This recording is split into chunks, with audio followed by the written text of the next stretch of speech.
Olá pessoal, olha eu aqui de roupa nova, diferente do episódio, mas olha só, eu vim aqui só para lembrar você para não se esquecer de se inscrever no nosso canal e ativar o sininho para acompanhar todos os nossos episódios do DescubraCast.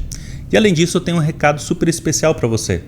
Entre o dia 3 a 6 de setembro estará acontecendo a 21ª Feira Internacional do Livro aqui em Foz do Iguaçu, na Praça da Paz. Ou seja, você terá mais de 80 atrações literárias gratuitas, você terá shows, gastronomia, contações de histórias e olha só, a homenageada será a Ruth Rocha e todas as inspirações em seus personagens. E isso é uma atividade que você pode fazer com a família, com os amigos ou ir lá apenas para ler o seu livro. Então fica a dica, do dia 3 a 6 de setembro, na Praça da Paz, haverá a 21ª Feira do Livro aqui em Foz do Iguaçu e você está super convidado. Realização, Prefeitura de Foz do Iguaçu.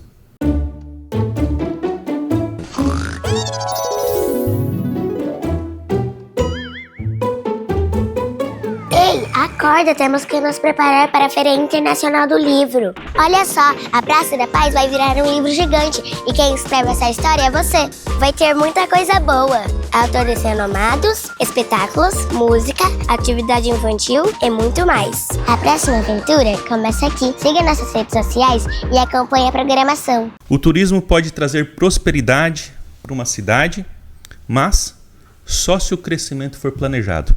Ou seja, quem decide para onde vão os recursos, como se distribuem os visitantes e o que precisa ser preparado antes que a demanda aumente. E hoje, para falar sobre esse departamento do turismo, hotelaria, como que faz todo esse planejamento, nós estamos com o Yuri Benites. Ele é diretor de turismo do Itaipu Parktec e nada melhor de recebê-lo aqui. E muito obrigado por ter aceito o convite para explanar um pouquinho sobre o turismo da nossa cidade. Seja muito bem-vindo, Yuri. Eu que agradeço o espaço, é um prazer estar aqui pela primeira vez, espero que seja a primeira de muitas, porque para nós é importante esse diálogo, né? Construir e dialogar com a sociedade, mas também trazer um pouco, né, do que está sendo feito e nem sempre isso é possível. Às vezes a gente está nas reuniões, nos gabinetes fechados, então quando vocês abrem esse espaço para nós, é uma oportunidade da gente trazer, compartilhar isso e, claro, retroalimentar, né, do que a gente está fazendo. Por mais que a gente tente envolver a sociedade ao máximo possível, nós sabemos que não conseguimos chegar a todo mundo, que é o que vocês conseguem. Vocês têm esse mecanismo que consegue acessar lá na ponta, né? Quem de repente tem uma ideia, tem uma angústia, tem uma frustração e a gente precisa atender. Então, obrigado, né? Vocês estão contribuindo também com o desenvolvimento do nosso turismo. Perfeito, Yuri. E Yuri, aproveitando que você falou que a participação de várias reuniões, hoje você como diretor de uma empresa, qual que é a maior dificuldade assim, para você explicar o que você faz? O que um diretor de turismo faz, por exemplo? Olha, já começa complexo quando é diretor de turismo, ainda está simples, né? Porque tem diretor de turismo em algumas prefeituras, tem prefeituras, por exemplo, que não tem secretaria de turismo. Tem diretorias porque o turismo faz parte de alguma outra pasta, né? Tá junto com indústria, comércio, desenvolvimento, planejamento, então você tem esse personagem diretor de turismo. De vez em quando chegam vagas de emprego para mim no LinkedIn, tem uma vaga de diretor de turismo. Então quando tá só no diretor de turismo, ainda é mais simples. Só que quando a gente avança, diretor de turismo do Itaipu Parktec, que é um parque tecnológico, aí a coisa começa a complexionar, né? Nós fomos criados como parque tecnológico em 2004. O parque tecnológico já é um ambiente complexo de se explicar, porque ele existe num território, ele é uma definição, uma delimitação territorial, ele é um espaço físico onde precisam interagir a sociedade civil organizada, o poder público, o poder privado e a academia. Então, na essência, o parque tecnológico existe para isso.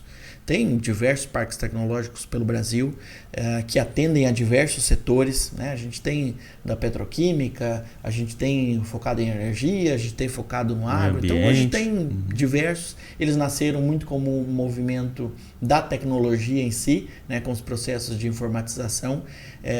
Obviamente, né? Nasceram primeiro lá fora, né? Primeiro na Europa, Estados Unidos, depois, né, esse desenvolvimento também, esse modo de desenvolvimento também veio para o Brasil.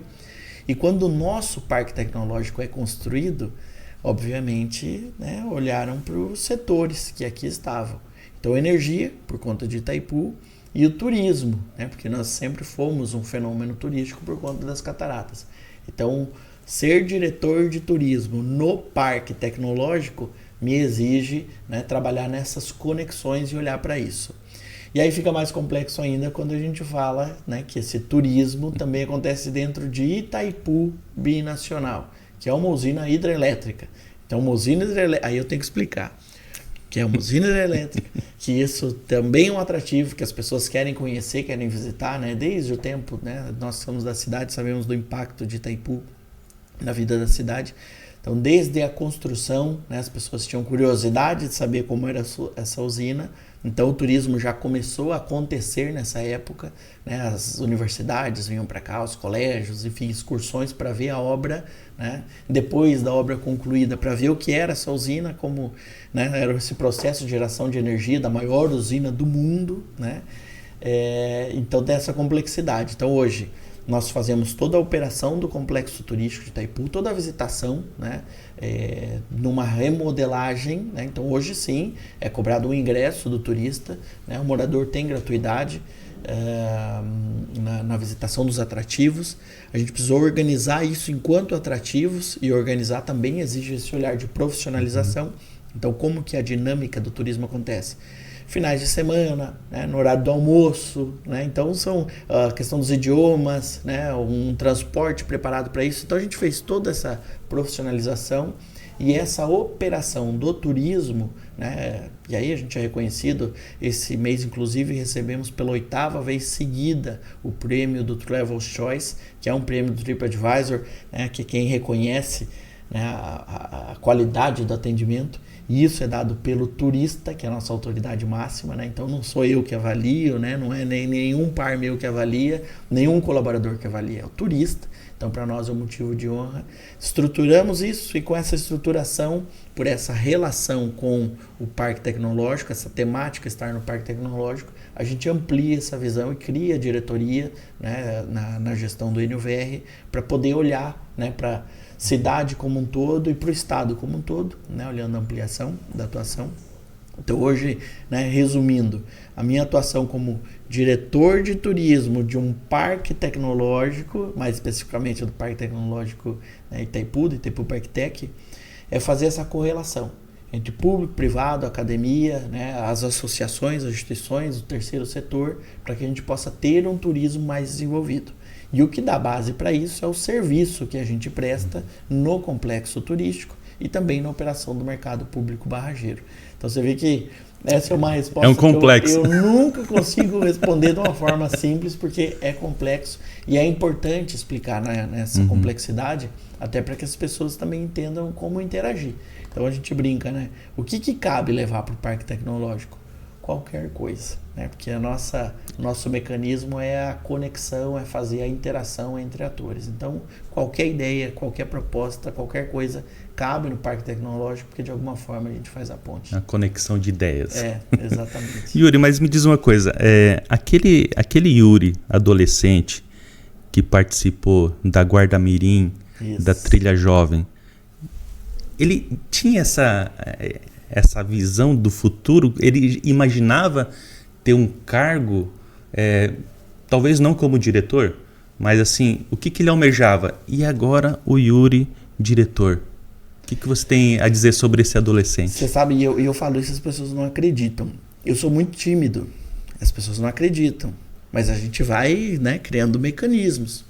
Então eu obviamente na infância era muito tímido, e a gente sempre brincava que eu sempre queria ser alguma coisa que era muito maluca, né? Astronauta, até pela questão do próprio nome, astronauta, boxeador. Quando o Dida estourou, lembra? O goleiro Dida, eu queria ser o goleiro da seleção. Então, assim, como toda criança, sempre aquele sonho maluco. Mas aí depois a gente vai avançando e obviamente vai entendendo um pouco mais o mercado e as dinâmicas. Isso acaba nos limitando também um pouco nos sonhos, né? Então eu tive a grande felicidade de participar desses projetos, né? Fui à Guarda Mirim, fiz curso no Senai. Nós entramos no Senai, eu e um conjunto de amigos, para sair como torneiros mecânicos. Esse era o nosso curso. Entramos lá, anunciado para isso, e aí a gente brinca que no final nós saímos como auxiliares administrativos, porque o nosso curso tomou outro rumo até pela idade que a gente tinha. Mas a gente entrou lá que o sonho nós trabalharíamos como torneiro mecânico. Era o curso que tinha no Senai. Depois fiz o Trilha Jovem, e aí, né, a oportunidade de interagir a primeira vez com o Parque Tecnológico. Mas a lógica, né, como todo jovem da periferia, era ter um bom emprego para poder, né, manter e comprar as suas coisas. Então é algo que a gente, né, eu brinco às vezes e falo da sorte. Aí tem muita gente que tem literaturas e definições para sorte, né? A sorte não existe, é o encontro do preparo com a oportunidade. Eu acredito que tem uma sorte, assim, alguma coisa, sabe, divina, de outro espaço que conecta e te traz ali. Obviamente, você precisa estar preparado, precisa estar atento, tudo isso. Mas precisa ter um pouquinho também de loucura e ousadia. Então, nesse período, né, a gente acompanhava muita coisa, via muita coisa, mas jamais imaginei que eu estaria, né, eu desenhei para que estivesse como diretor.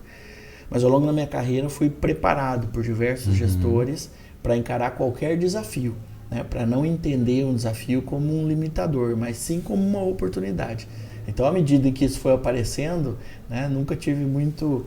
Não sei se foi falta de noção ou o quê, mas o que aparecia a gente ia topando. Dá conta de fazer? Vamos embora, dá conta de fazer, porque, né, partindo do pressuposto de que sempre vou fazer em conjunto, em coletivo, e assumindo de que também não sei tudo, né, mas vamos buscar e vamos atrás para aprender.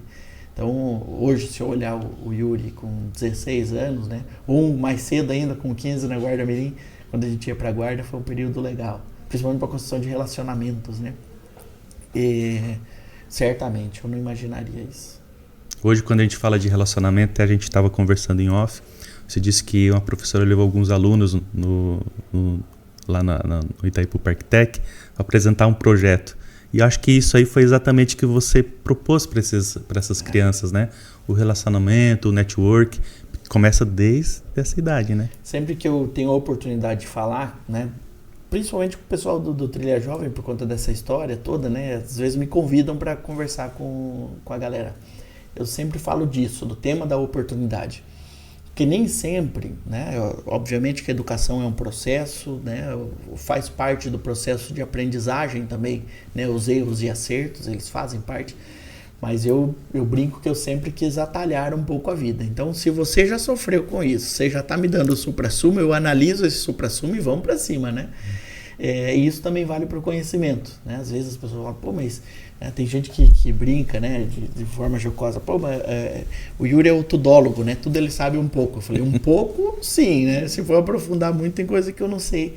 Mas é muito por isso. Convive com muita gente boa, muita gente inteligente, que, cara, né, você pega uma tese, né, de doutorado, ele é a síntese de muito estudo e de muito conhecimento. Você poder acessar um material desse, você já ganhou um tempo gigantesco, né, do que foi de pesquisa e dedicação.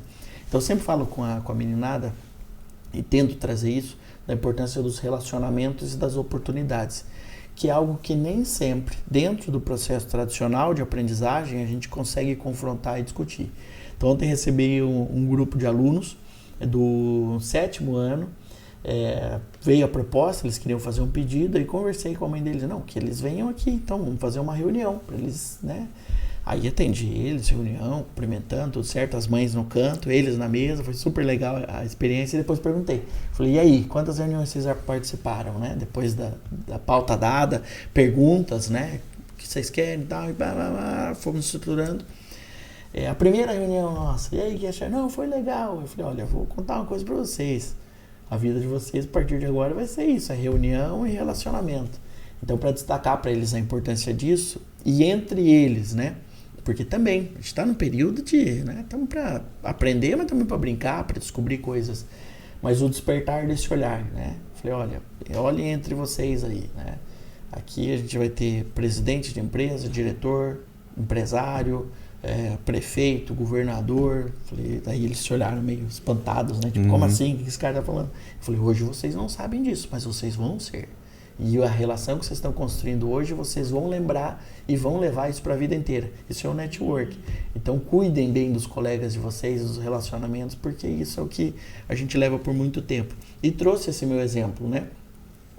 Que é o tem atalhos, mas não tem desculpa, né? Então, não dá para ser um de um lado e outro do outro. Eu trouxe o meu exemplo que, né, eu vivi isso, né, onde a minha primeira empregadora, a minha primeira chefe, quem me contratou, minha primeira entrevista, ela era minha professora. Então, como que em sala de aula você é de um jeito, depois você vai chegar na entrevista e vai falar assim, não, eu sou super dedicado, comportado, e se de fato você não é. Tem que ser real, né? Tem que ser real. E isso também nos facilita um pouco, né? Assumir como seres humanos que a gente erra, que a gente tem defeito, entender que o grupo e o coletivo, se a gente souber trabalhar bem, ele sempre é maior, né? De que a gente não precisa necessariamente se destacar no grupo para ser destaque, né? Às vezes você junto num grupo bom, você só se fortalece o teu trabalho mesmo que cresce. Então ontem tive a oportunidade de falar isso com a galerinha, foi bem legal e é o que eu sempre trago, né? A oportunidade, ela não vem escrita como oportunidade. Às vezes tem algumas pessoas que falam, não, a gente tem que cavar por oportunidade, tem que buscar. Também não acredito, porque parece que a gente fica numa busca incessante por algo que daqui a pouco não exista ou possa nunca acontecer, o que gera frustração. Mas a gente precisa estar atento, né? Trabalhar e estar atento, que a oportunidade não está escrita, então daqui a pouco a gente fala, opa, né, construir isso e foi pela forma com que eu construí, não pela meta que eu defini ou pelo que eu queria como, né, o foco, missão de vida, né? Enfim, isso eu digo muito, obviamente, na questão laboral. Se a gente vai para as questões de hobby ou até de entrega, né, como terceiro setor, como trabalho voluntário, daí é outro setor, é outra discussão, né? Mas quando a gente olha para trabalho, para construção de carreira, é muito disso. Eu acho que uma coisa muito bacana dessa mensagem que você passa, por exemplo, para esses alunos, que tudo vai depender do esforço dele também, porque você hoje é diretor de um parque tecnológico, só que você não caiu lá de paraquedas. Houve uma preparação, a gente vê que você começou na Guarda-Mirim, trilha jovem, faculdade, especialização, e você não para. Não. Eu acho que você... Agora estamos encarando um mestrado, que toda vez eu falo, mas por que eu entrei nisso? Porque, enfim, as agendas são complexas e o mestrado exige. Então estamos nessa, o tempo todo tem que estar evoluindo e discutindo. Eu quando eu estava me preparando para apresentar o TCC, eu falei assim para mim, eu vou apresentar isso aqui, nunca mais quero saber disso. Estou na mesma situação, procurando um mestrado agora para... É isso, não a gente tem não jeito. para. A gente não para. E é importante, né? A gente vai evoluindo também na discussão, vai agregando conteúdos, conhecendo mais gente, aí de novo, né? O network. Isso vai nos deixando mais confortáveis para tomar decisão, inclusive, né? Para poder gerir. Faz parte do nosso processo como gestores, decidir o tempo todo. Aí às vezes as pessoas falam, tá, mas você decide tão fácil. Eu falo, olha, metade é com embasamento técnico e a outra metade é na loucura mesmo, vamos pra frente. É isso, eu sou gestor, mas eu não sou super-homem. Tenho medo, tenho angústia, tenho dúvida, mas está no meu cargo decidir. Então, né, à medida que a gente sabe construir uma base técnica e construir uma equipe, um time de gestão, exato, aí é muito mais difícil você falhar, né? Acontece, as falhas acontecem, mas é um processo assim... muito mais seguro. Então é o que a gente acredita. Acho que pelo resto da vida a gente vai estar sempre fazendo a gestão de pessoas, né? Relacionamento. Então quando a gente fala que o vendedor mas eu não sou vendedor, sempre será o vendedor porque você vai estar vendendo a sua imagem. É isso, o tempo todo.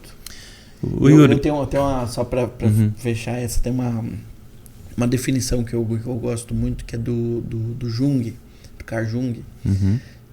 Que é domine todas as técnicas, conheça todos os métodos, mas quando tocar uma alma humana, seja apenas outra alma humana.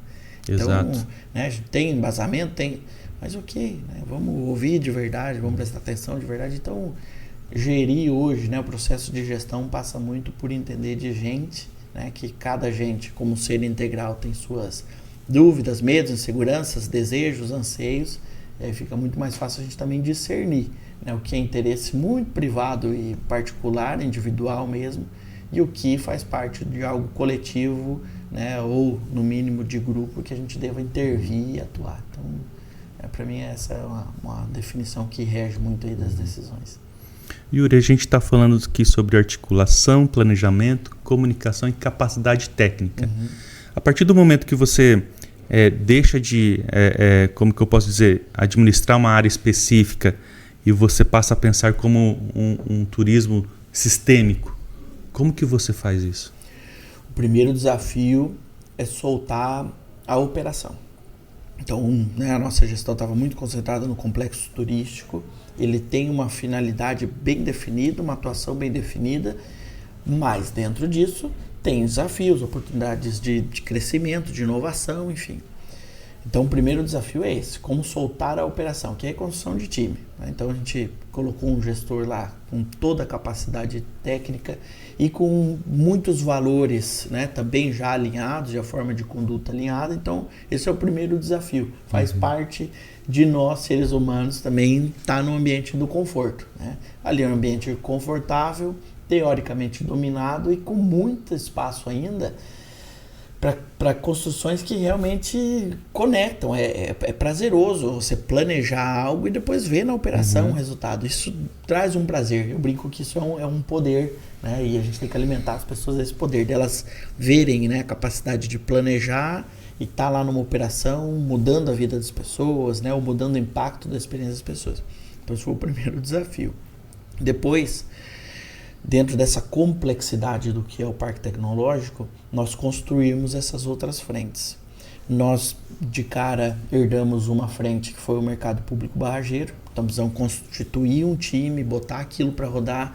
Uma cidade que não tem histórico de mercado público, não tem público de mercado público, não tinha, né, empresário de mercado público. Então, se a gente for ver, todos os mercados são históricos. Por quê? Porque a própria população manteve a sua utilização, né, o seu comércio, a sua ocupação. Nós aqui somos muito bem servidos de supermercados. Os nossos supermercados se estruturaram muito bem. Então, hoje você consegue comprar tudo dentro do supermercado. Você anda 2 quarteirões, você está num lugar que você consegue resolver a sua vida. Então, as estruturas, né, foram se resolvendo espalhadas pelo bairro. O que era a antiga Cobal deixou de ser necessário. E a gente vem com o desafio de como trazer isso para dentro do mercado. Então, né, foi um trabalho intenso, mas, de novo, ele tinha um aspecto operacional grande. Entregamos, tem uma gestão própria agora, está tocando, está indo. E aí a gente concentra na atuação, nessa complexidade ali de parque tecnológico, que a gente cria o Centro de Turismo Sustentável. Ali é onde nós conectamos o que é dado, o que é informação, o que é ciência, né, o que a gente já tem ali de conhecimento no setor do turismo, o que é a necessidade do setor, numa visão, um ponto de vista mais mercadológico, e o que nós poderíamos trazer também como tecnologia, que já estavam dentro dos nossos outros centros, ou até que estava sendo desenvolvido ali no mundo.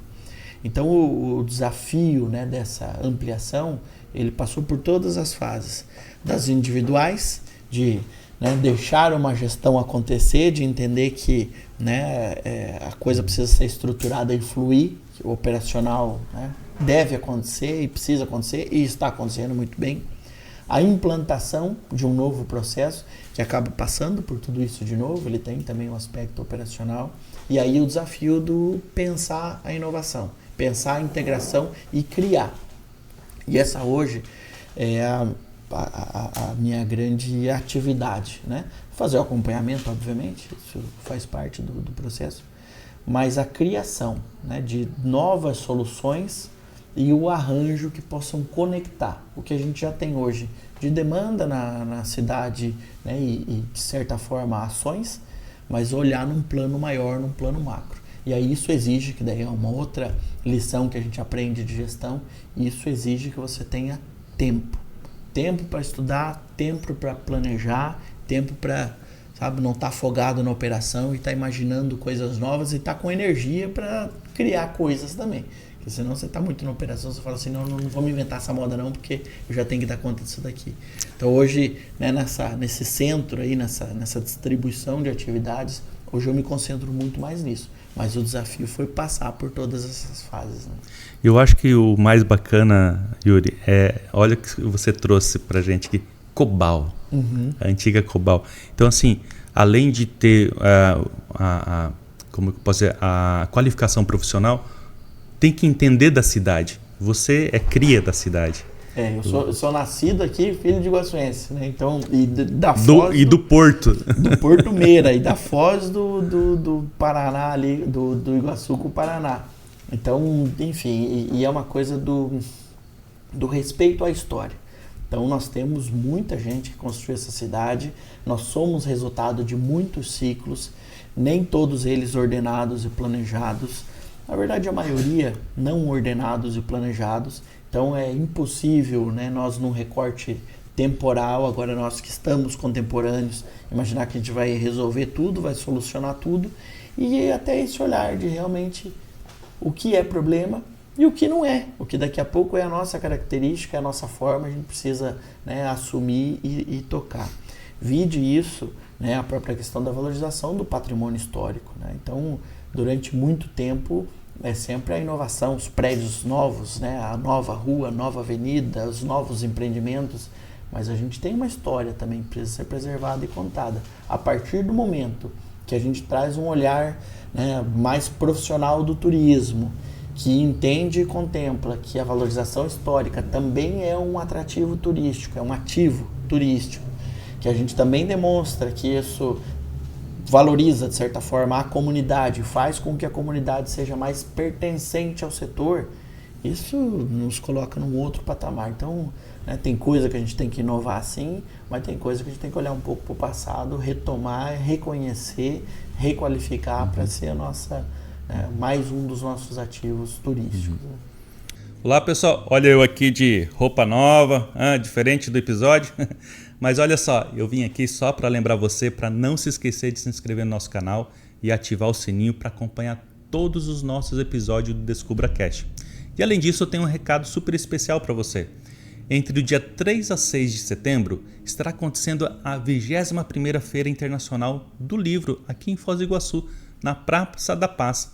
Ou seja, você terá mais de 80 atrações literárias gratuitas, você terá shows, gastronomia, contações de histórias e olha só, a homenageada será a Ruth Rocha e todas as inspirações em seus personagens. E isso é uma atividade que você pode fazer com a família, com os amigos ou ir lá apenas para ler o seu livro.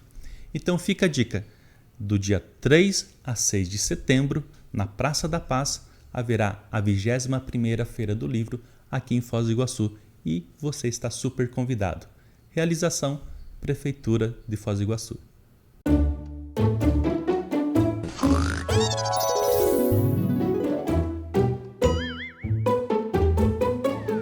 Acorda, temos que nos preparar para a Feira Internacional do Livro. Olha só, a Praça da Paz vai virar um livro gigante e quem escreve essa história é você. Vai ter muita coisa boa. Autores renomados, espetáculos, música, atividade infantil e muito mais. A próxima aventura começa aqui. Siga nossas redes sociais e acompanhe a programação. Yuri, aí a gente falando como a gente começou uma cidade, a construção da Itaipu, Ponte da Amizade, por ser uma região trinacional, né, que a gente tem divisa aqui com Ciudad del Este e Porto Iguaçu, né? A região do Porto Meira ali, ela tem muito... Franco. E Franco, né? Agora é Franco. Com a Ponte Nova ali, né? Então, assim, o desenvolvimento não foi ordenado, não foi meio que organizado. Então, houve vários erros, né? Então, o que a gente pode ver hoje, um olhar no turismo, ele está muito fragmentado, porque aí o que acontece? Nós temos toda a rede hoteleira e nós temos o turismo. É unificado isso ou muitos ainda vê como algo separado, até mesmo para uma qualificação de uma faculdade de turismo ou de hoteleiro?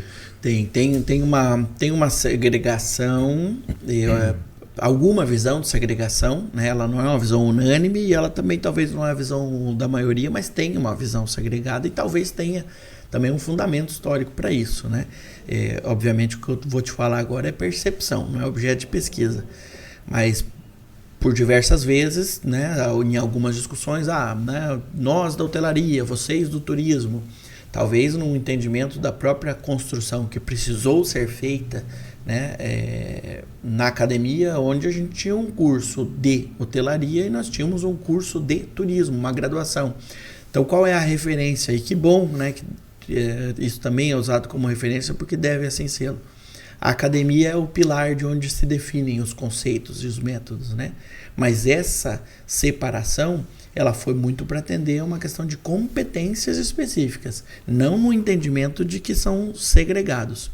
E o turismo, e a gente vem discutindo já há algum tempo, né, o que é o turismo, tem essa discussão, né, mundial do que é o turismo, são várias definições, mas o turismo, para nós, ele é um fenômeno, ele é algo mais complexo, né? Então, ele é vendido como um setor da economia, né? Tem algumas pessoas que ainda trabalham como se fosse uma indústria, né? Então, o turismo não é uma indústria, na lógica de que a indústria você tem um produto final, né? E o turismo, ele é toda uma cadeia. Nós temos a visão de sistema, né? Que é uma visão também complexa, né? Dada ali por alguns especialistas já há algum tempo. Mas para nós o turismo, ele é esse fenômeno. Como fenômeno, qualquer ação, qualquer atividade acaba impactando em outra atividade. E como, né, fenômeno também econômico, ele movimenta diversos outros setores.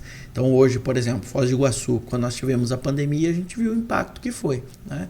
No posto de combustível, porque abastece o carro que, né, leva o turista, na padaria, porque faz o pão que é comercializado lá na hotelaria. Então, enfim, é algo muito mais complexo.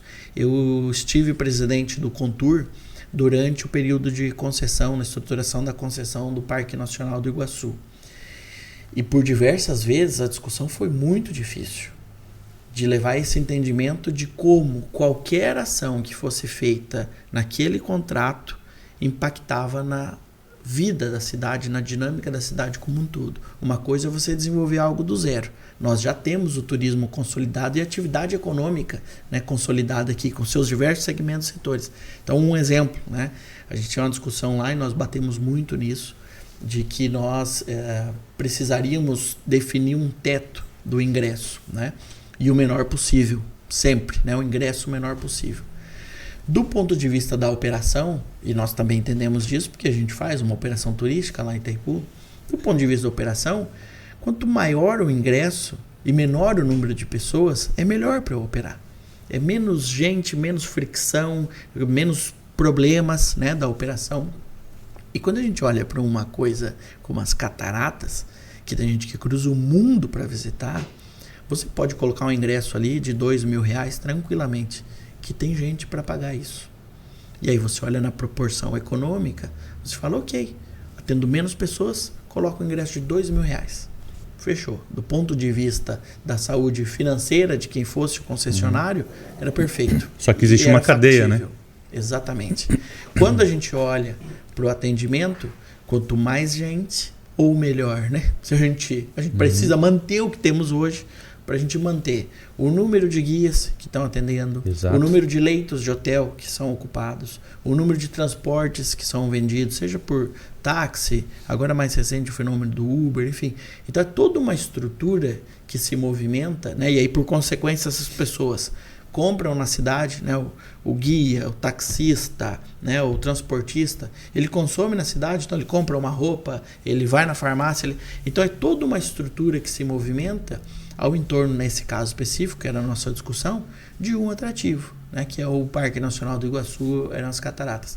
Então essa visão do turismo, né, mais sistêmica e integrada é algo que a gente traz muito, discute muito. O turismo foi se desenvolvendo, né, também com muitas representações em Foz do Iguaçu e, claro, por necessidade.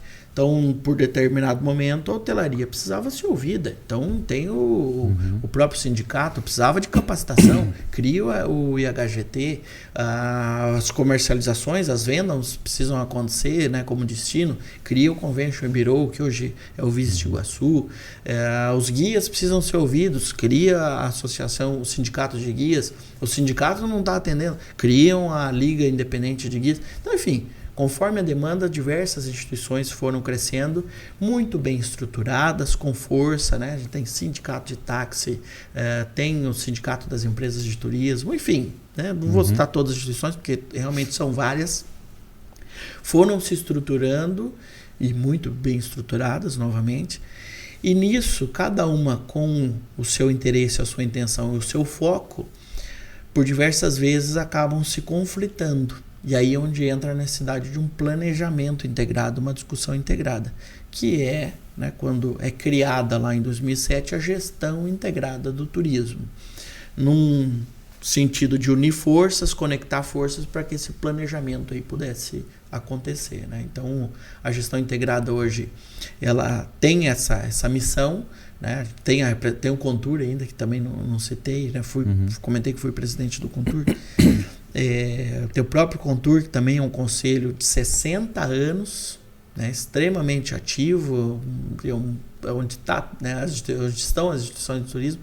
Então, esse caldeirão de instituições exige que a gente tenha muito mais diálogo, planejamento conjunto, né, integração, porque senão cada um, né, acaba olhando mais para o seu setor e é essa balança, esse equilíbrio. Não tem como, né, um setor ou uma atividade sobressair a outra, né? É um ecossistema que tem que funcionar. O Yuri, você falando aqui como você foi o presidente do Contur, né? E hoje você é diretor do Parque Tecnológico, o Itaipu Parktec. Hoje você representando o Parktec, não é só o Parktec que trabalha para fomentar o turismo. Aí tem o Contur, né, tem a própria prefeitura com a Secretaria de Turismo, a própria Itaipu, Visit Iguaçu e o Fundo Iguaçu. Tá? Como que é o planejamento e como que é o relacionamento de todas essas instituições para fazer o turismo funcionar? Porque não é o Parktec que vai tomar a decisão. Né? Existe antes, né, tem a prefeitura também que já tem um planejamento, e aí com todas essas instituições o planejamento é enorme. Como é que faz para ter esse equilíbrio entre as instituições e seguir? Porque cada um tem uma experiência, cada um tem uma discussão, né? Então existe uma diretoria ali para isso. Como que é? Olha, acho que essa resposta passa muito pelo embasamento de tudo que a gente falou antes. Integração, cooperação, relacionamento, enfim, porque como instituições, cada um tem a sua missão, né? Como você bem citou, tem sua missão e acaba sendo cobrada, né, pelos seus, né? Então, no público é a comunidade que cobra, né? No Itaipu Parktec nós temos um conselho curador, eu tenho um diretor superintendente, né? No Visit tem os associados, né? No fundo tem também, enfim, cada instituição tem as suas cobranças, as suas metas. Mas teve uma inteligência que foi organizada no Destino, e isso é mérito de muita gente, eu gosto sempre de falar isso, porque precisamos valorizar, né? Hoje nós somos os contemporâneos, mas muita gente trabalhou nessa construção dessa inteligência do destino, que foi a criação da gestão integrada. Qual é o conceito? Cada um dentro da sua missão e atendendo ao seu público tem o seu planejamento e o seu orçamento. Muitas das vezes esse planejamento acabava sobrepondo a atuação de um ou outro. Então, natural, você toca a tua coisa, eu estou olhando para os meus associados e eu vou divulgar a Foz do Iguaçu. Beleza, toca a tua vida. Eu sou secretário de turismo, tenho meu planejamento, preciso divulgar a Foz do Iguaçu. Ok, toca a tua vida. Eu, como Itaipu, quero fazer um apoio, vou apoiar dessa forma, vou divulgar a Foz do Iguaçu. Então chegava um ponto que você tinha 3 ações, cada uma, né, num mote de campanha, cada um num olhar, cada um numa forma, se contrapondo. Ou falando a mesma coisa. E sobrepondo recurso. Né? Quando falava a mesma coisa, era recurso que era inutilizado. E, obviamente, quem recebe não quer saber. Né? Se você está me pagando para falar de A, né? O outro me paga para falar de A também. Bom, tudo bem, eu vou falar só do A. E vou receber dos 3, não vou reclamar, não. Então, foi criada essa inteligência da gestão integrada para que esse planejamento fosse, primeiro, compartilhado. Então, não havia ainda, né, uma lógica de intervenção nos planejamentos. Então, vamos compartilhar os planejamentos? O que você está fazendo? O que eu estou fazendo? O que você tem de orçamento? O que eu tenho? Com isso começaram a ser observadas essas sobreposições, então aí eliminando, né, a sobreposição de atuação, o alinhamento dos discursos e potencializando, que aí é quando é criado o Fundo Iguaçu em 2009, potencializando recursos para fazer coisas que até então não eram possíveis. Então eu alcanço até aqui, você alcança até lá. Tá? A gente deixa de sobrepor, não vamos conseguir economizar muita grana para fazer o que a gente queria. Cria-se o Fundo Iguaçu, é uma nova forma de recurso para a gente avançar ainda mais em planejamento, em infraestrutura. Então nós, né, nesse recorte temporal, como passa por gente, isso é importante. Passa por gente, passam por períodos de gestões. Durante um tempo a gestão integrada ficou adormecida. Não deixou de existir, mas ficou adormecida. Então a nossa missão agora, né, que a gente vem trabalhando aí já há alguns meses, é a retomada da gestão integrada. Fizemos um planejamento conjunto, né, então segue sendo Visit Iguaçu, que é o nosso Convention Bureau, Visit Iguaçu, Fundo Iguaçu, Itaipu Parktec, Itaipu Binacional e a Secretaria de Turismo. Aí a gente precisa lembrar que a Secretaria de Turismo tem um órgão de aconselhamento que é o CONTUR, que é o Conselho Municipal de Turismo. Dentro do Conselho Municipal tem mais de 45 instituições. Essas instituições é quem ajudam a pautar a política pública. Então nós temos lá, né, a Conferência de Turismo, onde a comunidade toda é convidada a participar. Essa conferência precisa resultar num plano municipal de turismo, que é quando a gente está falando da política pública. Então a secretaria entra com o seu plano, com a sua política e com o seu recurso. E essas outras instituições, cada uma dentro da sua responsabilidade e do seu interesse, né, a quem deve prestar conta, por exemplo, o Visit Iguaçu trabalha para os seus associados, quando é o seu recurso próprio. Quando é recurso compartilhado, ele abre essa atuação, né, para a cidade como um todo, faz a divulgação, a promoção da cidade como um todo. Então, nessa atuação, apesar de serem as 5 instituições, a gente tem essa base de construção que é o CONTUR, que aí são outras 45 instituições. Então, a gente discute com o supra-sumo. Realizado esse planejamento e criadas as ações, a gente volta também para o CONTUR para poder apresentar essas ações e fazer a validação. Uma espécie de sabatina mesmo, de contribuição. Obviamente que existem limitações de adaptação porque são instituições independentes. Cada uma tem o seu planejamento também participativo com os seus próprios associados. Então, obviamente que há, né, uma certa restrição de até onde pode se avançar e adequar, mas, de forma geral, e o exemplo que a gente tem até hoje, a integração é plena, porque o objetivo acaba sendo o mesmo.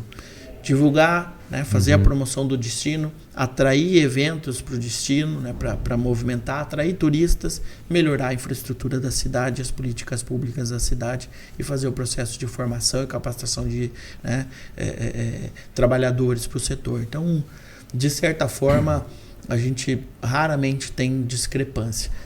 O Yuri, mas assim, são instituições, cada um fala sobre seu próprio direcionamento, mas como que é feito assim, por exemplo, cada um chegou com um planejamento e como que é decidido qual caminho seguir? A gente vai começar por esse aqui, existe uma equipe, obviamente, para fazer isso, e aí é feito, e como que é apresentado assim a transparência, porque muitas pessoas não sabem que existe isso aqui em Foz do Iguaçu. A população, a maioria não sabe, são poucas pessoas. Como é que é a transparência disso? Tem o Fundo Iguaçu e como que ele apresenta isso para a sociedade? Nós fomos adaptando o modelo, né? Agora a gente está muito mais projetizado. Que reiniciou agora, né? Isso. Nesse reinício, a gente partiu para uma linha mais de projeto mesmo, com metodologia de projeto, né? Então, como funciona hoje? Nós temos esse colegiado, né, que são os presidentes e diretores que se reúnem, mas a gente tem também o nosso corpo técnico que dá base, né, que a gente chama da gestão integrada, os técnicos da gestão integrada. Então, cada um coloca à disposição conforme a temática, conforme o seu ator. Nós sentamos numa reunião colegiada, trazemos todas essas ações, esses projetos definidos e nós vamos debatendo um por um, né, para ver em qual nível a gente está de recurso financeiro, porque a gente precisa fazer esse primeiro recorte, porque os projetos são infinitos, né? E o dinheiro é finito. O que mais tem é a ideia, né? Então a gente vai fazendo esses recortes e depois priorizando, né? Dentro do que qual projeto pode impactar ou desencadear outros. Então, por exemplo, a gente tem muitos projetos de infraestrutura. O que a gente financia? Não a infraestrutura, a gente financia o projeto executivo. Porque a partir do projeto executivo, você consegue captar outros recursos públicos, até privado, né? Fazer alguma apresentação para algum privado que queira investir, enfim. Então a gente vai ordenando dessa forma. Nós temos um acompanhamento que é feito, né, também por métodos de projeto. Trouxemos para esse período uma pessoa que nos apoia, que é uma espécie de uma executiva que apoia nesse ordenamento, nessa construção, porque cada instituição também segue a sua vida, os seus problemas, os seus dilemas. E a gente sempre faz o esforço de qualquer tema que vai impactar a cidade, trazer para dentro da gestão integrada, mesmo que ele não esteja neste planejamento. Então, por exemplo, nós agora precisamos fazer uma manifestação acerca do acesso ao aeroporto, né? A gente acompanhando as obras, o projeto inicial, inclusive, foi doado pela gestão integrada. O projeto da 469 foi uma doação da gestão integrada com recursos do Fundo Iguaçu, isso lá atrás, projeto original, depois ele sofreu modificações. E acompanhando a obra, a gente identificou que a alça de acesso ao aeroporto, para quem vem das cataratas, ela não estava sendo executada. Então a gente imediatamente jogamos esse tema. Alguém do grupo está sabendo desse assunto? Porque pode ser que, né, o secretário saiba, o presidente do Fundo Iguaçu saiba, que eu saiba, enfim. Alguém está sabendo? Não estamos sabendo desse assunto. Vamos chamar alguém para a gente discutir? Vamos chamar para discutir. E aí nós fizemos em conjunto, né, uma manifestação de que é impossível, né, a gente discutir a estruturação ali da BR-469, que para nós é a Avenida das Cataratas, sem esse acesso. A gente teria um gargalo de fluxo gigantesco, né, teria uma rodovia que não atenderia. Assim como foram também as passarelas, né? Foi um projeto que foi executado, estavam sem as passarelas, a gente foi até o DENIT para solicitar a construção dessas passarelas. O Yuri, não querendo te cortar, claro, mas assim, como é importante ter uma gestão compartilhada, não só individual, só prefeitura, só o Visit Iguaçu, o Fundo Iguaçu, compartilhar tudo. Por quê? Olha os elefantes brancos que surgiram por aí. Uma entrada em Foz do Iguaçu com um viaduto que mais atrapalha do que ajuda. Isso. Que também o projeto original da doação, do acesso da 277 foi do Fundo Iguaçu. Olha só. Que daí entra o tema que você falou da transparência, de levar isso para a comunidade. E aí a perimetral, que é um projeto que inicialmente era ali, mas depois a estrutura, porque assim, é um projeto que foi feito há 20 anos. É isso. Aí a cidade desenvolveu, já não era compatível ali. Então teria que mudar, mas não mudou, não foi feito nada, aí fizeram igual.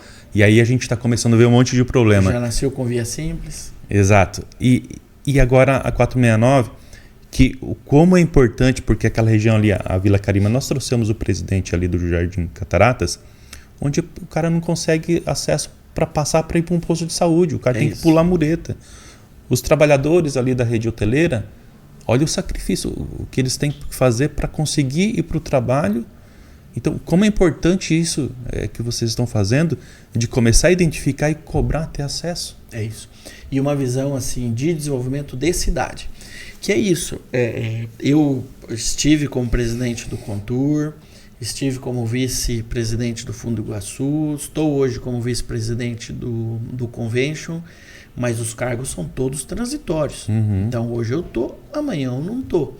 Mas eu vou ir lá tomar caldo de cana lá na entrada do Carimã. Então a gente vai estar ali com a população, a gente vai ver isso. Então o compromisso é muito mais, e precisa ser, de um olhar de cidade, de desenvolvimento de cidade, do que qualquer período temporal, né? A lógica que você trouxe é muito importante, né, da transparência. Nós, via Fundo Iguaçu, reestruturamos todo o processo de aprovação de projetos com um comitê ad hoc Então hoje chega um projeto lá, qualquer projeto, antes de nós votarmos na Assembleia, ele passa por um comitê ad hoc de especialistas, professores, enfim, que fazem uma avaliação técnica sem saber de quem é o projeto, para já não ter nenhum tipo de carimbo, e depois com essa nota a gente faz, que aí eles avaliam a aderência, a compatibilidade com o plano de desenvolvimento da cidade, a viabilidade financeira disso, né, o impacto, né, da ação. E aí depois a gente faz a votação com base nisso. Então reestruturamos tudo isso. Foi um trabalho iniciado com o falecido Nilson de Nadai, um cara incrível, assim, de uma capacidade incrível de articulação, continuado agora pelo Fernando Martin, outro empresário também de uma dedicação incrível. Reestruturamos isso e colocamos no ar o site do Fundo Iguaçu para que as pessoas possam acessar. O recurso do Fundo Iguaçu ele não é um recurso público, né? O fundo ele é privado, ele sobrevive da contribuição voluntária dos turistas que visitam Itaipu, Marco das Seis Fronteiras, Cataratas e mais recentemente a Mesquita Branca. Então nessa contribuição voluntária, a ideia, né, o fundo foi desenhado para isso, foi para fazer a promoção do destino, com isso trazer mais investimentos e construir esses projetos de infraestrutura para a gente ter a melhoria da cidade. Então um mecanismo é, né, o site. Outro mecanismo que a gente está usando para gestão integrada é esse que a gente está fazendo aqui. Hoje a gente veio pontualmente, né, conversar sobre um pouco do Tempo Park Tech, né, diretoria de turismo, essa coisa toda, mas nós começamos uma série de entrevistas, e aí já até te peço espaço, né, se você puder abrir espaço para nós. Fique à vontade. Onde nós, como membros da gestão integrada, a gente vem apresentar os planos do que a gente está fazendo. Aliás, o anúncio da nossa retomada a gente já fez, né, numa live para atender todo o público e poder receber também a discussão. A gente acredita muito nesse modelo que vocês estão propondo. E lá nós apresentamos o que a gente tem de planejamento. Nós estamos agora focados no rebranding de Foz do Iguaçu, né, na marca, no posicionamento. Não é só o desenho da logo, né, passa também pelo desenho da logo, da marca, né, da imagem do destino, mas é como nós queremos posicionar também o destino. A gente fala de destino de natureza, mas a gente tem que lembrar que nós somos um grande polo também de compras, quando a gente amplia esse olhar aí para Cidade Leste e para os nossos duty frees que a gente tem aqui. Quando a gente olha para a Argentina, nós temos um turismo gastronômico também importante. Então, para cada perfil de turista, você tem um perfil de cidade. E acho que isso que nos torna também tão distintos e ricos, né, no sentido da atratividade turística. Quem quer ver natureza, a gente tem natureza e a gente sabe que tem público que vem aqui só para natureza. Quem quer compra, a gente tem compra, a gente sabe que tem público que vem aqui só para compra. Então, enfim, a gente tem público de cassino, né? A gente brinca que o único destino que tem cassino no Brasil é Foz do Iguaçu, porque o pessoal dorme aqui, chega aqui, hospeda aqui, cruza a ponte e vai nos cassinos. Então, nesse olhar a gente vai fazer o rebranding do destino. Nós estamos agora, já começamos, um master plan do turismo. O que é esse master plan? É olhar a cidade com os atrativos e ativos turísticos que nós já temos, identificar os gargalos e ver onde nós podemos potencializar enquanto cidade.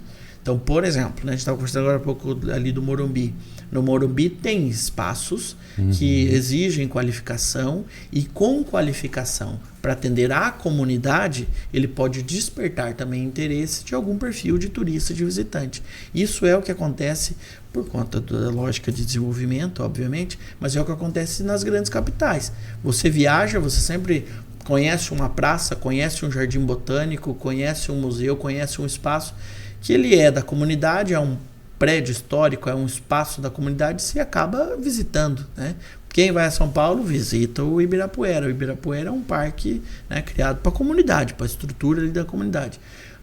Vamos a Curitiba, a gente visita ali o Jardim Botânico, mas a comunidade também está no Jardim Botânico, né? Então, enfim, esse olhar de cidade, de construção, né, de cidade turística é o que a gente vem trabalhando e colocar neste master plan, para que a partir daí os projetos que venham a gente também possa orientar. Não quer dizer, né, que é um projeto que alguém está trazendo e oferecendo que a gente é obrigado a aceitar. Né? Então, né, você citou, né? Acabam ficando alguns elefantes brancos, enfim. Então, é isso, é olhar, olha, muito bonito o projeto, muito bacana, mas nós temos hoje outras necessidades para a cidade, né? Não dá para a gente fazer um investimento desse e cair num buraco na rua. Não dá para a gente fazer um investimento desse e ter um assalto, né, numa fila de atrativo turístico ou na chegada da própria rodoviária. Em cima da ponte. Em cima da ponte. Então, enfim, é esse olhar um pouco mais macro. Precisa ser um olhar de médio e longo prazo. Para ser um olhar de médio e longo prazo, ele precisa ser despido de vaidade, porque quem vai colher o fruto não sou eu, não é o secretário que está hoje, não é o presidente do Visit que está hoje, é quem vai herdar. Mas é um compromisso também com quem criou lá atrás essa estrutura, sem saber que é a gente que estaria hoje, mas a gente precisa continuar e dar esse legado. Então, nós estamos criando o rebranding, o Master Plan do Turismo, vamos criar o Centro Integrado do Turismo para que essas instituições possam também estar num espaço e conectar e prestar serviços melhores também a esse espaço. Um Bureau de Comunicação para que a gente melhore e unifique a nossa comunicação, qualifique a comunicação, mas também torne ela mais eficiente. Comunicação é uma coisa que nunca o dinheiro vai ser suficiente. Todo o dinheiro que você tiver e colocar, você consegue gastar. Sim. Então, como é que a gente torna isso mais eficiente, né? Numa lógica de unicidade, conectando principalmente com as inovações, né? Quando a gente fala de rede social, de tráfego pago, de impulsionado, já é outro universo. E aí entra muito do que é a característica de cada instituição. Então, hoje, por exemplo, a gente tem recursos na Secretaria de Turismo que a Secretaria de Turismo não consegue executar por conta da sua forma, né? Uma secretaria, é o público. E deve ser assim, né? Tá tudo bem, deve ser assim. Aí é quando entra, né? Ou o Parque Tecnológico, que é uma fundação, ou o próprio Visit, que é uma associação, complementando e executando um recurso, né? Ou acessando um serviço que daqui a pouco, pela secretaria, a gente não conseguiria. Então, essa lógica aí que a gente vem trabalhando na gestão integrada e alguns dos projetos, né? Estou só citando alguns, esse talvez a gente deveria fazer uma agenda da gestão como um todo, peço desculpas aos nossos colegas, estou adiantando, mas porque é importante, né? Isso que você está abrindo para nós desse canal é importante para trazer para a comunidade, como a gente trabalha, como estrutura e o que a gente vem fazendo. Yuri, como é importante a gente falar sobre organização, né? Porque, por exemplo, se vocês fizerem campanha, extrapolar a campanha para captação de turista, para divulgar a cidade, vai chegar um momento que você não vai conseguir suprir esse turista que vem aqui, não vai ter espaço para visitar uma cataratas, visitar a própria Itaipu, e não é só esses atrativos que a cidade tem, até o próprio comércio que a gente tem no centro de Foz do Iguaçu e nos bairros propriamente. Até hoje, por exemplo, quando está em alta temporada, que a hotelaria ela não consegue suprir a quantidade de turistas, aí vem o Airbnb, né? Então, quanto investimento está acontecendo na cidade, e falando de bairro também, muita coisa para a gente falar. Mas, por exemplo, nós temos qualificação profissional, que existe a rede hoteleira. A rede hoteleira é considerada umas que pagam melhor, mas mesmo assim não é o suficiente, porque muitas vezes, não vou falar que é hotelaria, mas assim, muitas vezes uma empresa ela quer um cara que tenha especialização, mestrado, doutorado para pagar um salário, né? Quando a gente fala de qualificação profissional, nós temos ali a guarda-mirim que começa lá no início, vem o trilha jovem, depois vem as faculdades, tá? E o inglês? Isso. E o espanhol? Eu trabalhei em hotel, o recepcionista, na época, não sei como é assim, isso estou falando de 20 anos atrás, né? Cada língua que algum funcionário no atendimento falasse, ele tinha um percentual maior que ele recebia.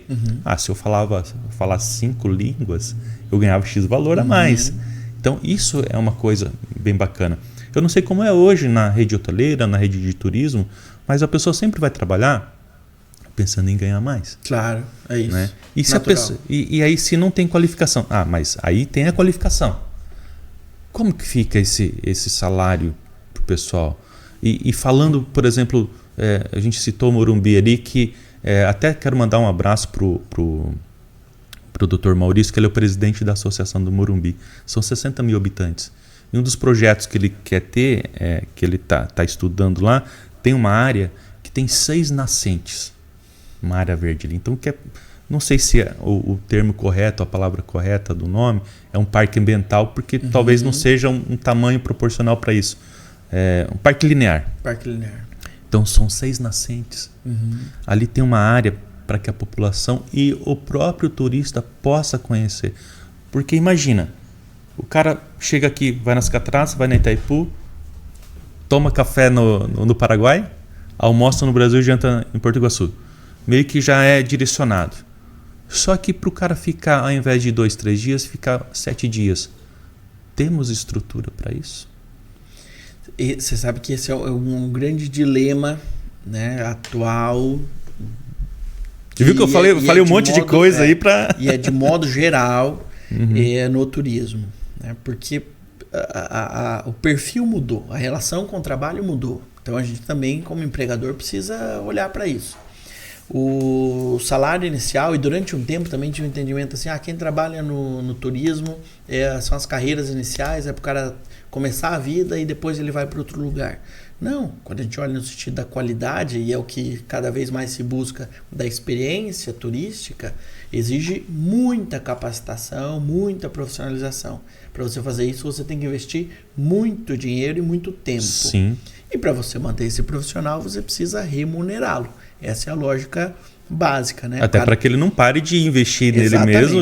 O cara te vende horas e te vende a técnica dele também. Então não é só uma questão de cumprir horas, ele está te vendendo a técnica. Então, à medida em que ele também tem mais desenvolvimento técnico, obviamente que essa hora também fica mais cara. Quando nós assumimos a operação do complexo turístico, a gente trouxe um nível de salários mais altos. Obviamente que nós somos um negócio, ele é sustentável e rentável. O dinheiro que sobra do complexo turístico, ele vai para o parque tecnológico para a gente investir nos projetos de pesquisa, de inovação, em bolsas, enfim, os projetos que a gente faz, porque nós somos uma instituição sem fins lucrativos. Sim. Isso pressupõe que eu, como diretor, não ganho nada mais se der dinheiro ou não. Mas não quer dizer que a gente não tenha um olhar de negócio e que não deva ganhar dinheiro.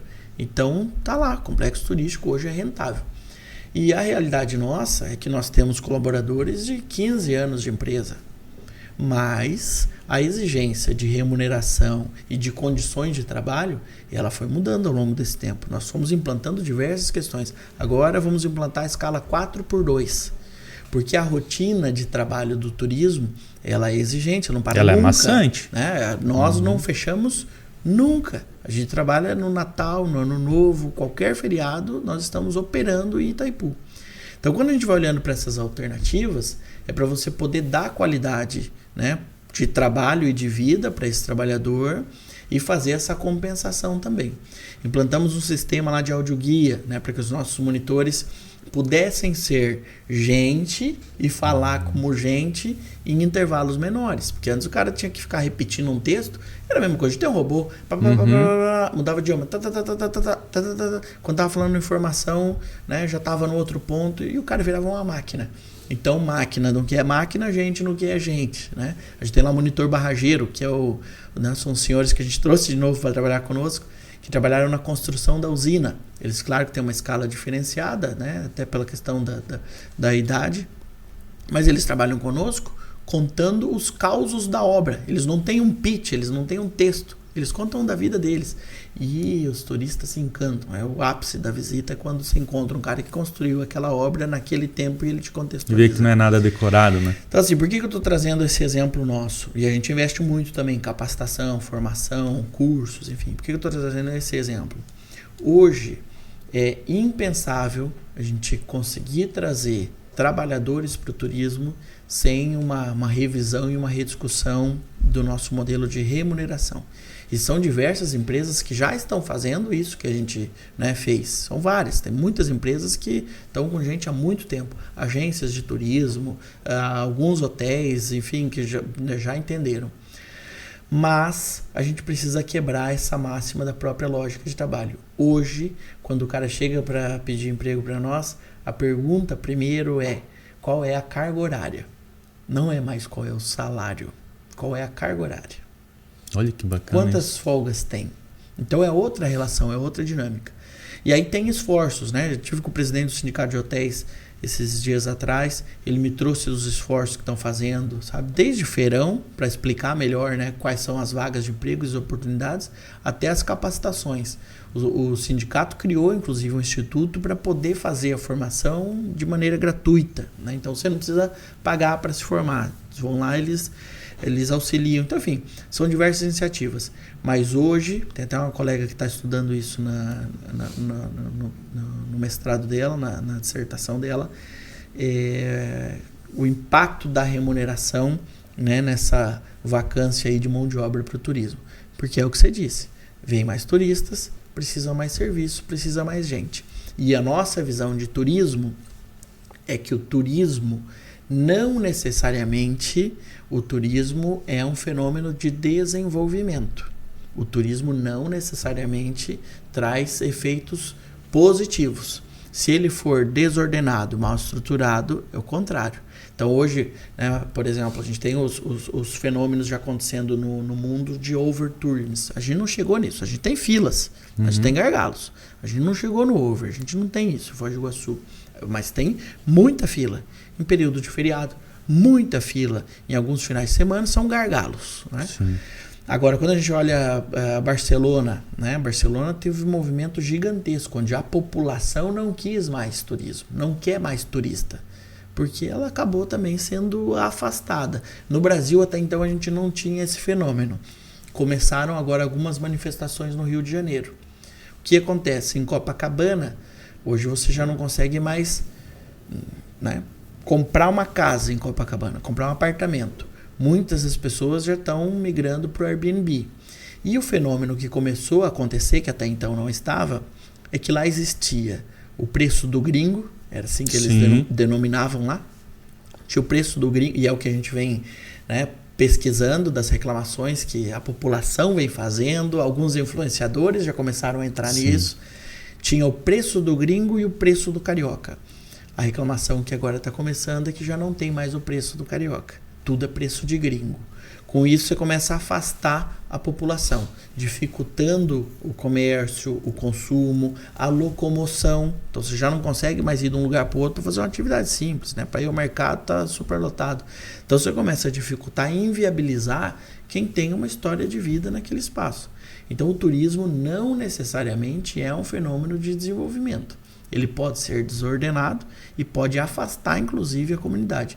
Por isso, esse olhar nosso sempre de trabalhar numa condição que gere, que possa, né, gerar emprego e renda dignos, para que a gente possa ser um destino que se sustente, mantendo a sua população, mantendo, né, o seu cidadão vivendo e convivendo em paz e harmonia, né, de uma forma hospitaleira, como nós somos reconhecidos. Aliás, né, adianto aqui, dia 27 de setembro é o Dia Mundial do Turismo. E nós vamos comemorar isso com a cidade. As comemorações sempre foram com o turista. Dia Mundial do Turismo, você comemora com o turista. Então nós vamos comemorar com a cidade. Vai ser a segunda edição que a gente vai fazer de uma festa, um festival. Nós precisamos mudar o nome por uma questão de registro. A gente fez o primeiro ano bem pequeno e tímido. A gente organizou numa semana. Foi o Tourist Fest. Precisamos mudar o nome, agora vai ser Igu Fest. No Mercado Barrageiro. Vão ser atrações, músicas. A gente vai trazer, né, o nosso pessoal do sindicato de hotéis com os taxistas, que a gente quer comemorar também com o trabalhador do turismo.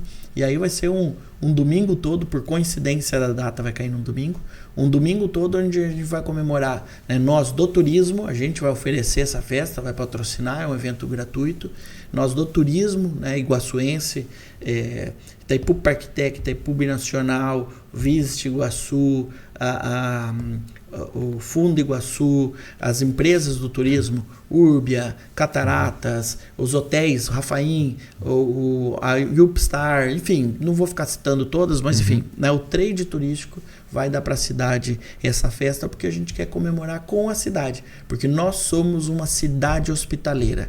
É o cidadão iguaçuense que entende, hoje menos, e até é ruim, porque antes a gente sabia de onde o cara estava vindo, quando ele estava com o carro, né, meio parado no caminho, falava, ô, mas o cara tá vindo de tal lugar. O cara veio de longe, a placa mudou, a gente não consegue perceber, mas é o cidadão iguaçuense que é paciente quando ele vê um cara que está andando mais devagar, que sabe que é turista. É o cidadão iguaçuense que oferece uma informação, é o cidadão iguaçuense que fala dos atrativos.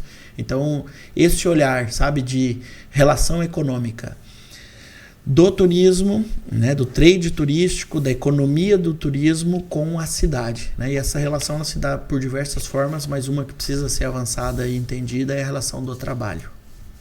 Como é que os dados da inteligência artificial auxilia vocês hoje?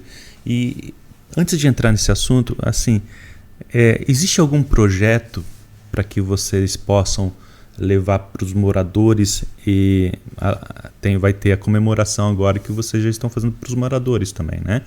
Mas, por exemplo, um bairro, que nem eu citei ali, tem um parque ali, depende de verba de governo, de prefeitura, então são projetos que têm que ser aprovados, tem que ter estudo.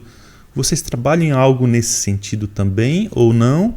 E como poderia ser feito isso? Porque ali propriamente no Hotel Carimã, na região do Carimã, na região ali do Cognópolis. Então são várias áreas em Foz doIguaçu que são atrativos, que poderia ser tudo também, isso. Né? Como que é feito? Não é feito. Nós vamos iniciamos isso agora com o Master Plan. Até então, os projetos eles acabavam sendo discutidos, aí eu digo no âmbito do turismo, né? Sim. De uma forma segregada e pontual. Então, tem essa intervenção, tem essa trincheira, tem a duplicação.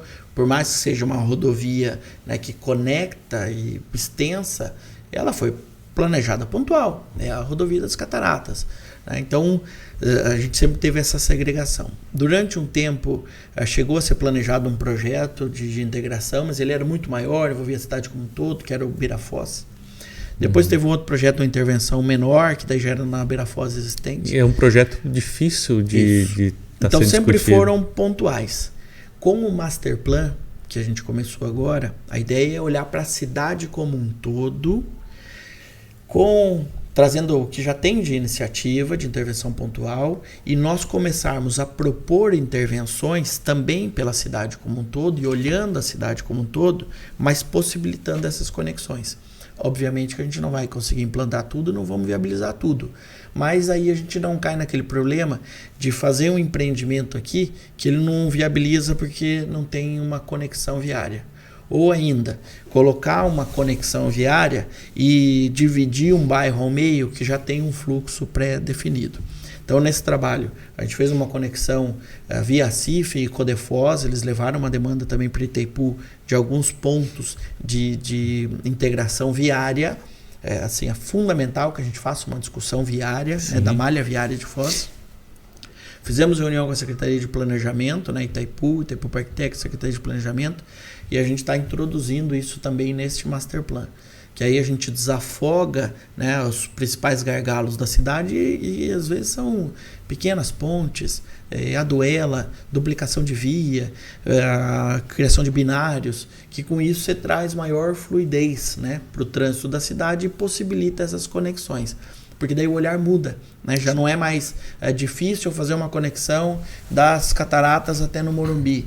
Então vamos criar uma estrutura no Morumbi.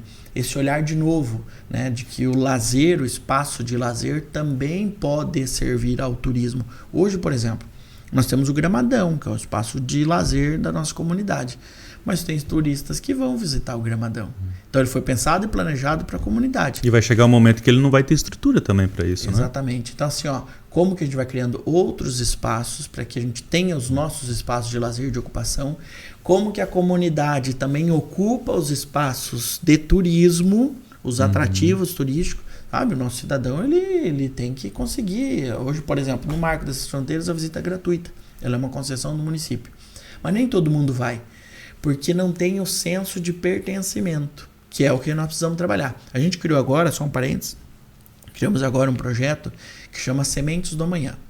A gente tem um material pedagógico que nós levamos para as escolas. Isso é uma ação do Itaipu Parktec, né, posicionada na gestão integrada do turismo. Então a gente vai para as escolas e trabalha o turismo e patrimônio. Qual é o objetivo desse programa? Depois eu vou até compartilhar o material com vocês. É super bonito, né, obviamente um linguajar mais infantil, porque é para trabalhar nas séries iniciais, mas como a gente valoriza o nosso patrimônio histórico, os nossos espaços, para que as crianças tenham esse senso de pertencimento. É meu, eu posso usar. Porque durante muito tempo, e obviamente tudo tem histórico, algumas coisas deixaram de ser acessíveis. As próprias cataratas, né? A gente é do tempo que a gente entrava de carro lá ainda, né? E ainda fazia churrasco. Piquenique lá, tudo, churrasco. Né? Acabou a concessão, foi fechando, né? Mas a lógica foi um ordenamento do espaço. Não era o objetivo restringir o espaço.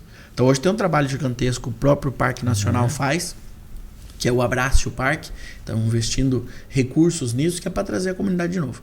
Então, enfim, como que a gente cria esses espaços para a comunidade e também que podem ser usados para o turismo ou de interesse do turista, mas como que a gente também leva a comunidade para os espaços, sabe? Vamos passar um final de tarde lá no Marco, né? Vamos olhar o pôr do sol no Marco, né? Não preciso necessariamente consumir nada lá, né? Vamos lá olhar, vamos lá passear, vamos olhar a Roda Gigante. A Roda Gigante também tem tarifas diferenciadas para moradores, então, enfim, esse senso de pertencimento. E aí, tudo isso, né? Daí o começo da tua pergunta, para a gente poder qualificar, a gente precisa de ciência. Ciência baseada em dados. Então, nós criamos também no Itaipu Parktec, junto com o Ministério do Turismo, o Observatório Nacional de Turismo Sustentável. Foi financiado por Itaipu. Então, nós temos hoje uma série de pesquisadores, estatísticos que trabalham, né, nessa estruturação dos dados com um olhar muito nacional, mas a gente fez questão de manter esse recorte de Foz do Iguaçu. Então, numa parceria com o Observatório de Turismo de Foz do Iguaçu, hoje a gente faz toda a pesquisa de demanda, que é para eu saber lá na ponta, né, o que o turista, né, a gente brinca, a autoridade máxima, né, do nosso setor, o que o turista quer, por que ele vem, como ele consome, o que ele consome, para a partir daí eu propor novas soluções. Por exemplo, a gente tem, né, dentro das diversas discussões, a gente tem um projeto de autódromo. Então, hoje, quem vem para Foz do Iguaçu por conta de algum movimento de automobilismo? Quase ninguém, porque nós não temos um equipamento. E se tem, ninguém sabe. Então, como que a gente, né, leva esse cenário e pesquisa isso? Aí você tem que avaliar onde tem autódromos, o que é o interesse desse público, como ele se movimenta, como ele consome, para ver se a gente tem aderência e capacidade de receber, para daí a gente criar uma estrutura. Hoje, as estruturas que a gente já tem, nós tem um projeto também, estou falando do autódromo, mas também tem o do... Agora me fugiu o nome. Quando os carros só aceleram para frente, como é o nome? Arrancadão. A gente também tem o projeto do Arrancadão. Então, enfim, como que a gente olha isso? O turista internacional que nós temos aqui, que hoje ele não é um turista necessariamente de passagem, alguns pernoitam aqui uma noite, mas é um turista que vem para ver as cataratas. Depois ele segue daqui, ele vai para Machu Picchu, ou ele desce ali, vai a Atacama, vai a Ushuaia, enfim, é um turista que visita a América do Sul. Né? Como que a gente constrói um olhar para esse turista? Como que a gente constrói para o brasileiro? Né? A gente tem hoje, por exemplo, um voo semanal, direto Fortaleza, todo sábado. Chega um avião de Fortaleza e volta. Então esse cara fica com a gente 7 dias. Como que a gente trabalha com esse brasileiro, com esse público do Nordeste que quer ver coisas distintas, né? Ele não, por exemplo, ele não vai querer ver uma imagem de praia aqui. Ele já tem praia. Ele já mora no paraíso, né? Ele já mora. Nós que vamos ver as praias deles. Então, enfim, como a gente constrói, né, atrativos que conversem com isso e que nos tornam, ou melhor, né, que ressaltem a nossa singularidade. Então, isso tudo precisa ser baseado em dados. Não dá para ser a opinião. O turismo tem muito do feeling. Então você pega grandes empresários do nosso setor, os que se destacam, muitos tocaram o negócio por feeling. Mas isso é uma coisa que sabe? É 1 em 1 milhão que tem um feeling como esses caras têm e conseguiram desenvolver os seus negócios. E empreenderam e são os caras diferentes. Mas muitos deles também, quando você vai olhar, os caras têm uma boa base de dados. Então, de modo geral, a gente tem que basear dado, estatística e tendência. É isso que a gente tem que orientar os trabalhos nossos. E a partir disso, né, dos dados, né, o que é a estatística e o que é a tendência, a gente orientar o nosso planejamento. E aí, né, esse planejamento precisa ser, de novo, médio e longo prazo, senão não se consolida. Yuri, o papo tá muito bom. Tem muita coisa que eu quero perguntar para você ainda, mas eu acho que vai ficar para um próximo episódio, porque eu sei que você tem compromisso também. E já quero agradecer por ter aceito em vir aqui no nosso canal, no DescubraCast. E como é importante uma organização, né? E o melhor que isso, ter pessoas da casa para fazer isso. Então, você se criou ali no Porto Meira. Antes era o Porto e era o Chicão. Eu sou do Chicão que visitava o Porto.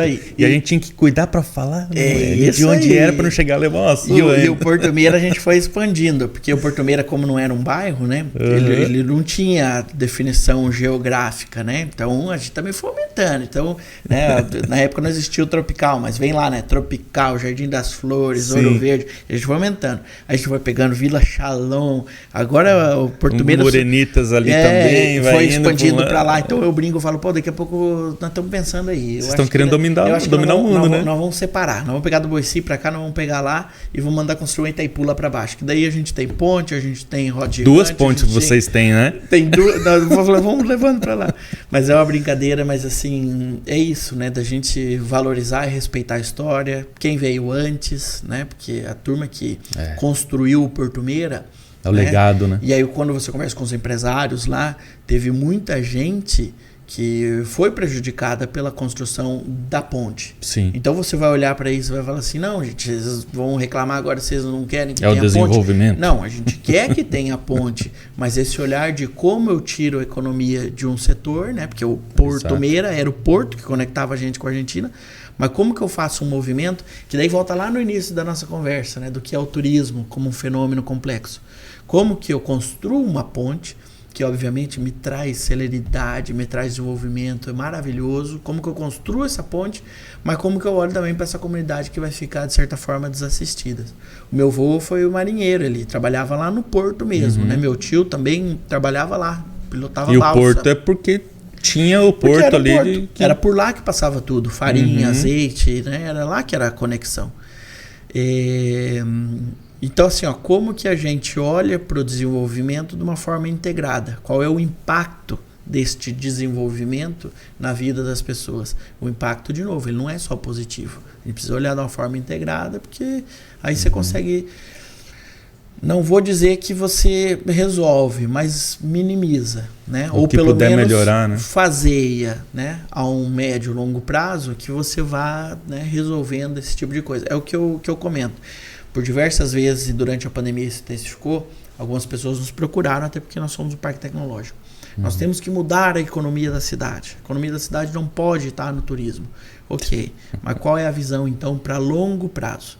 Porque no médio prazo isso não pode acontecer. Porque se acontecer, como que eu pego o cara que é taxista, sabe, há 30 anos, dedicou sua vida, se capacitou para isso, tem todas as formações para isso, investiu dinheiro nisso, tem a estrutura pautada nisso, e daqui a pouco eu vou falar assim, não, agora turismo não é mais a onda, tá? Então o teu táxi agora vai fazer alguma outra coisa. Eu pego a camareira, eu pego o recepcionista que está há tempo no hotel se qualificando, capacitando, tá para isso. Eu falo, não, agora não tem mais hotel, tá? Agora nós vamos focar em tecnologia. Você tem que aprender agora a mexer no computador. Como você faz isso por dia e da noite? Então o planejamento de uma cidade ele precisa ser feito médio e longo prazo. E é isso que a gente na gestão integrada vem se propondo. Então fecho te agradecendo e pedindo esse espaço, quando você puder abrir para a gente. Quando quiser, Gestão integrada. Vai ser um prazer vir aqui com os meus colegas, Fernando Martin, presidente do Fundo Iguaçu, Aline Teigão, gerente de iniciativas de turismo, o Volney, que é o nosso presidente do Visit Iguaçu, e o Jim, que é o nosso secretário de turismo. Vai ser um prazer para a gente estar aqui com vocês para trazer um pouco da ação da gestão integrada. Perfeito. E para você que está nos assistindo, veja como é importante ter um planejamento na cidade, porque hoje, Yuri, nós temos, parece que a gente está num U, né? Porque está a região da Vila C de um lado, Três Lagoas do lado, aí aquela parte ali do Cognópolis do outro lado, aí o Morumbi, Porto Meira desse lado. Então teve uma divisão. E como é importante esse trabalho que vocês estão fazendo, que é em longo prazo, né? Para que esses gargalos comecem a serem supridos, né? Então é muito importante esse trabalho que vocês estão fazendo. Agradeço por isso. Acho que a cidade toda com o tempo vai ver esse trabalho, e os próximos que continuarem o trabalho, que continuem, né? Os próximos presidentes continuem nessa ideia, porque o desenvolvimento é para o seu filho, para o seu neto, para todos. Então, assim, agradeço mais uma vez sua participação. A você que está nos assistindo, não esqueça de seguir nosso canal, curtir, compartilhar, seguir nossas redes sociais, para que a gente possa sempre estar trazendo episódios como este, entrevistas importantíssimas como essa. Então, muito obrigado. Pode vir quantas vezes quiser e até a próxima, pessoal. Olá, pessoal. Olha eu aqui de roupa nova, diferente do episódio. Mas olha só, eu vim aqui só para lembrar você para não se esquecer de se inscrever no nosso canal e ativar o sininho para acompanhar todos os nossos episódios do DescubraCast. E além disso, eu tenho um recado super especial para você. Entre o dia 3 a 6 de setembro, estará acontecendo a 21ª Feira Internacional do Livro aqui em Foz do Iguaçu, na Praça da Paz. Ou seja, você terá mais de 80 atrações literárias gratuitas, você terá shows, gastronomia, contações de histórias e olha só, a homenageada será a Ruth Rocha e todas as inspirações em seus personagens. E isso é uma atividade que você pode fazer com a família, com os amigos ou ir lá apenas para ler o seu livro. Então fica a dica, do dia 3 a 6 de setembro, na Praça da Paz, haverá a 21ª Feira do Livro aqui em Foz do Iguaçu e você está super convidado. Realização, Prefeitura de Foz do Iguaçu.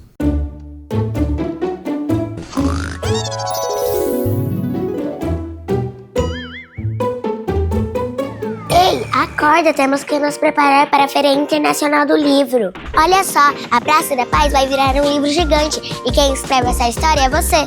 Vai ter muita coisa boa. Autores renomados, espetáculos, música, atividade infantil e muito mais. A próxima aventura começa aqui. Siga nossas redes sociais e acompanhe a programação.